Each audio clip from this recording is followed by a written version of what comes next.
Welcome to Karibu Anawim's program, 15 Minutes at Dr. Zayli's Desk, where we explore topics related to living with a facial disfigurement. This program is for you, your loved ones, for educational purposes and professionals who would like to know more about living with facial disfigurement. Our presenters have lived experience, research background, or work with people living with facial disfigurement. It's important to begin the conversation with terminology that society understands and is clear. We use the word disfigurement as it is the medical and legal terminology. We recognise you may identify with other words such as visible difference or with your own diagnosis. Let's see where the conversation goes. So pull up a seat, grab a cuppa, and let's chat around the table with Karibu Anawim's 15 Minutes at Dr. Zayli's Desk. Hi guys, and welcome to today's topic. It's a hotly debated topic that we're going to be talking about for this month. This is the second week of it. And last week we talked about why should I self-disclose about my facial disfigurement. This week we're going to chat about this topic of types of non-disclosure. So today I've got 6 different types of the way that we may choose to non-disclose. And firstly is avoidance.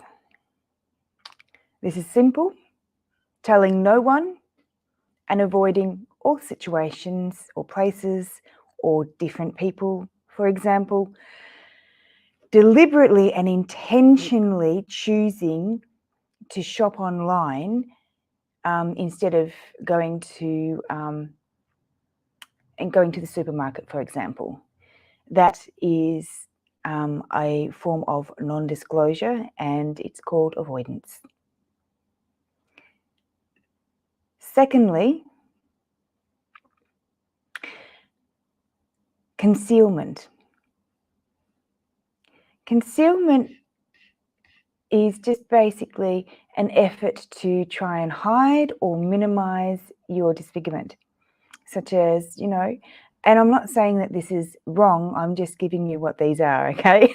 So if you choose to wear makeup and feel good and love the fact that you got makeup on, that is also a way of dealing with things, well, that's great. But I'm just sharing with you the forms or types of non-disclosure for today, and concealment is one. Welcome to the people who are listening live. If you've got any comments or anything that you'd like to share, or even words of knowledge or words of wisdom or your pearls of wisdom or some questions, go ahead and chat those out. Write those in the comment box, and I'll be able to see them. So concealment is one way of non-disclosing. So you may choose to wear makeup, you may grow a fringe out to hide or put specs on. I've only got glasses. Actually, I might put them on. These are not prescription glasses. These are the glasses to get out, the blue light out to help my eye, because that's been good. Thirdly, false disclosure. This is just basically giving up a made-up excuse or an explanation about your facial disfigurement. I'll use me as an example. I went sailing and I got into a war with some pirates. Have you seen my parrot? Because people say to me all the time, why don't you wear what's it called? An eye patch, So I just say, my parrot's flown off. Have you seen it? And fourthly is selective disclosure. Selective disclosure, choosing to disclose to some people and not others. For example, and I didn't know that I was doing this. I was, my real life example was I had been volunteering over in Kenya teaching English to some disabled children, and I had pre-booked a tour around Europe on a bus. And ordinarily, I would have at the beginning of the bus tour,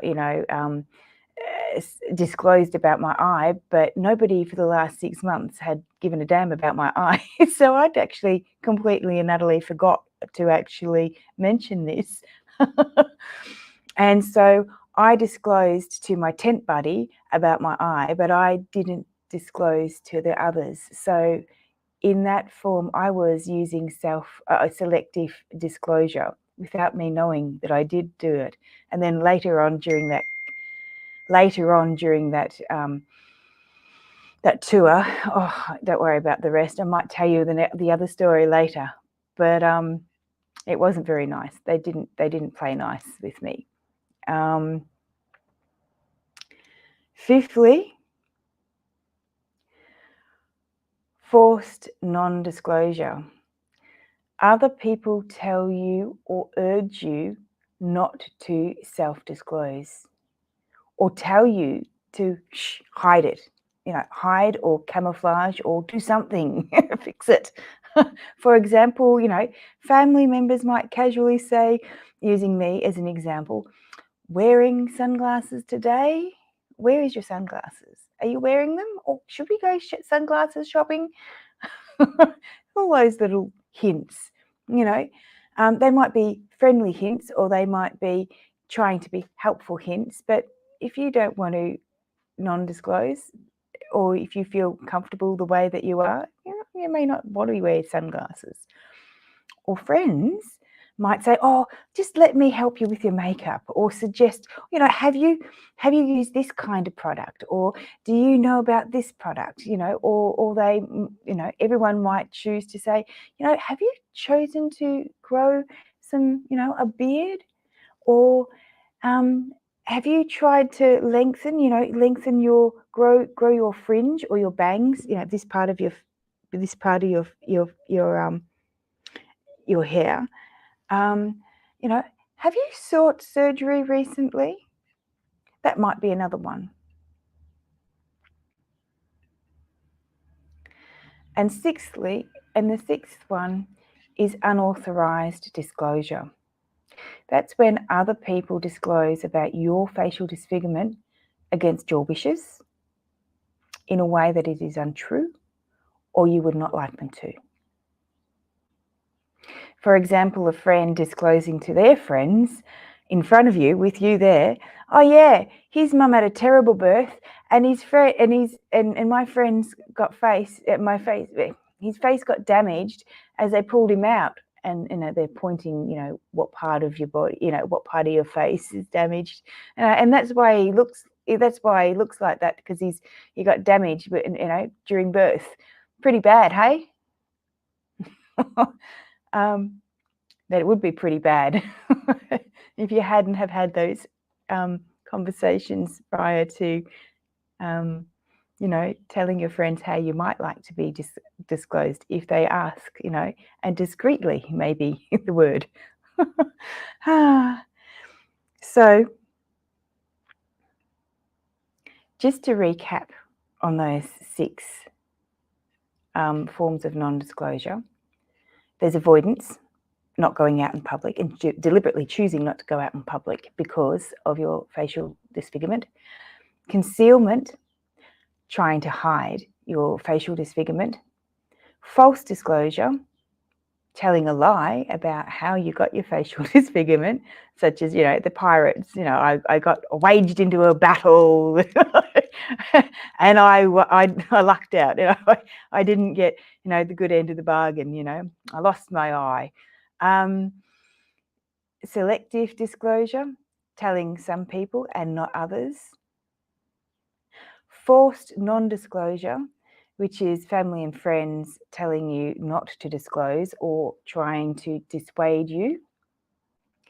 And sixthly, unauthorized self-disclosure or unauthorized disclosure. Friends and family telling your story without your permission in a way that you don't want them to, or you may not even want them to.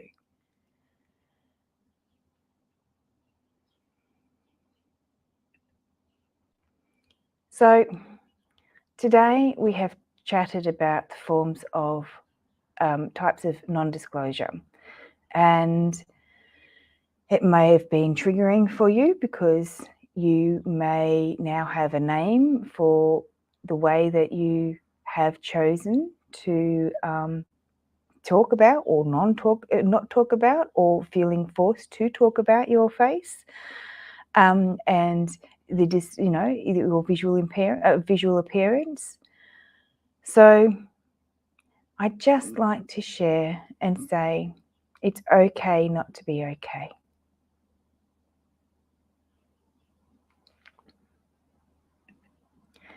And to practice some self-care during the week. And this might be, going to bed early. For mothers, it may be a bit tricky.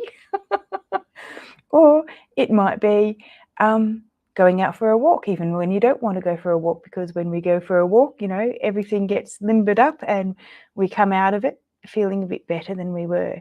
And now we're going to practice our pituitary release, our hypothalamus reset, and our pineal support. Are you ready? Okay, the pituitary release, we've done these for the last 3 months,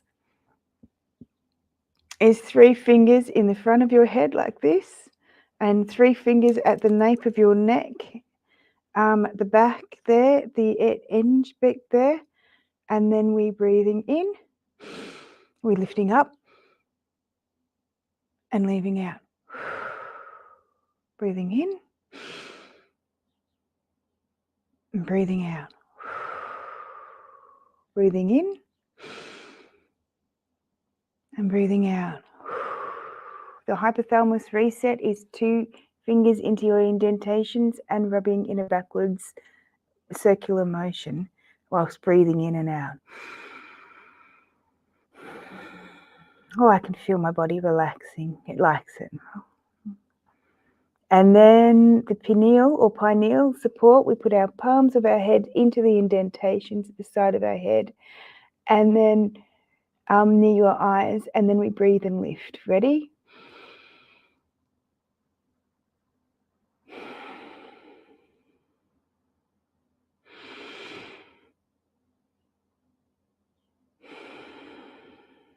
Ooh. Oh, that feels lovely. Well, thank you very much for attending and watching today. Next week, we're going to be looking at types of self-disclosure. So instead of not disclosing, we're going to learn about some ways in which we can disclose, or we do disclose, and giving them labels in how we do it. Until then, thanks very much for coming, and I hope to see you next week. Bye. By golly gosh, it's the end of Caribou Anawim's 15 Minutes at Dr. Zaley's Desk. And that's a wrap for this episode. Thanks for tuning in. Please remember that all information given during this episode is for general application only. If you have any specific medical issues, as always, consult with your medical practitioner. Like, subscribe and share on whatever platform you find us on. For more information, please connect with Caribou Anawim on our website at caribuanawim.com or email us at inquiries@caribuanawim.com.